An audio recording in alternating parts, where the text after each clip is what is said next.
Assalamualaikum warahmatullahi wabarakatuh. Di sini saya Mira akan menjelaskan tentang state transition diagram yang telah kelompok kami buat. Oke, di sini pertama ada start, lalu mahasiswa memilih menu registrasi. Setelah itu sistem akan menampilkan list mata kuliah. Lalu tahap selanjutnya mahasiswa akan memilih mata kuliah dan sistem akan menampilkan mata kuliah yang terpilih. Setelah itu, mahasiswa dapat mengklik siap ACC dan sistem akan mengirim permintaan ACC ke dosen. Setelah di ACC oleh dosen, mahasiswa bisa melihat KSM-nya dan sistem akan menampilkan file KSM.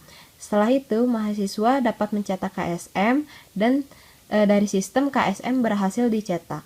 Cukup sekian penjelasan dari saya. Terima kasih.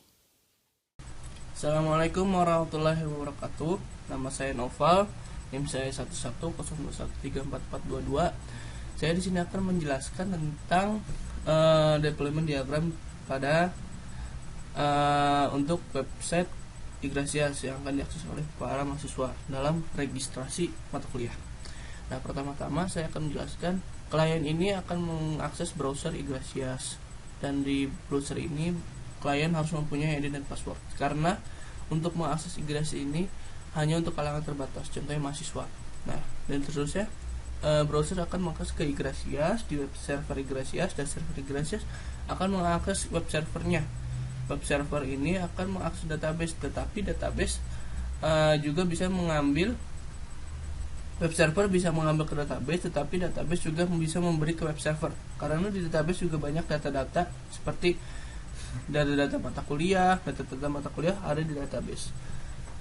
Seperti itu penjelasan dari deployment diagram Igrasias. Sekian dari saya. Assalamualaikum warahmatullahi wabarakatuh. Saya Rahmuli Manunasari. Saya akan menambahkan penjelasan dari teman saya Mira Ekanisa dari stage chart diagram. Nah, karena di sini stage chart diagram yang diperintahkan dalam soal adalah proses registrasi hingga cetak KSM berhasil dicetak. Nah, di sini sebenarnya bisa kita lihat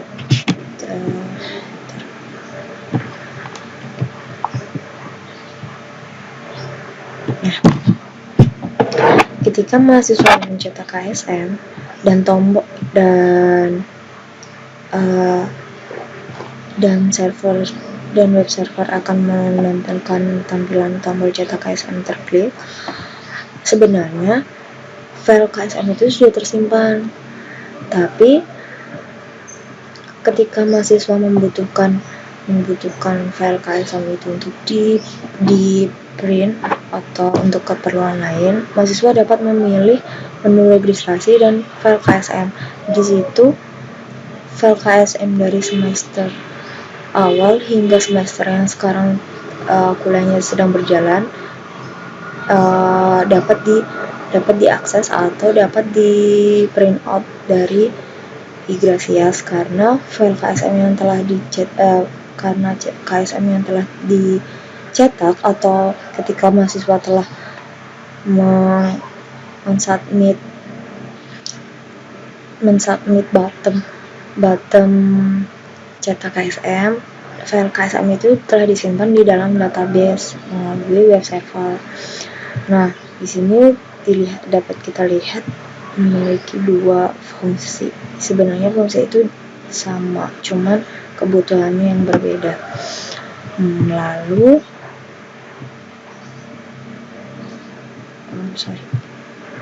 Nah, di sini saya juga akan menambahkan penjelasan dari teman saya Noval tadi. Sebenarnya klien dan server itu memiliki kaitan yang erat karena kita memiliki dua node di sini. Nah, dari klien ini, sebelum kita mengakses Igrasias, maka kita akan membuka web browser. Nah, web browser itu sendiri nanti akan tersambung oleh web server ketika kita mengetikkan halaman IP halaman di mengakses Ygrasias. Nah, Ygrasias sendiri ini akan terhubung dengan web server. Kenapa? Web server inilah yang akan menampilkan perintah-perintah dari user atau guest. Nah, maksudnya user atau guest itu adalah mahasiswa dan dosen. Nah, di sini sebenarnya mahasiswa itu kan melakukan proses registrasi. Nah, proses registrasi itu banyak tahapnya yang dilalui dari stage diagram. Nah, misalnya saya ambil satu proses. Mahasiswa memilih menu registrasi. Nah, ketika mahasiswa memilih menu registrasi dari dalam Ygrasias, web server akan menampilkan list mata kuliah yang akan dipilih oleh mahasiswa.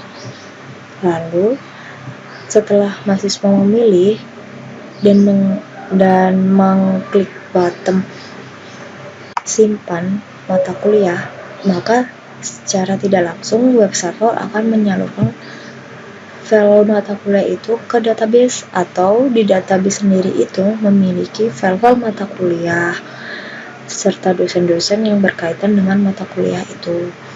Nah, setelah disimpan, mahasiswa dapat melihat preview jadwal mata kuliah itu sendiri. Nah, database ini sendiri akan mengkelompokkan mata kuliah yang telah dipilih oleh mahasiswa dan disalurkan kembali ke web server. Lalu web server akan menampilkan jadwal mata kuliah. Nah, mungkin itu saja yang bisa saya tambahkan dari penjelasan teman-teman saya.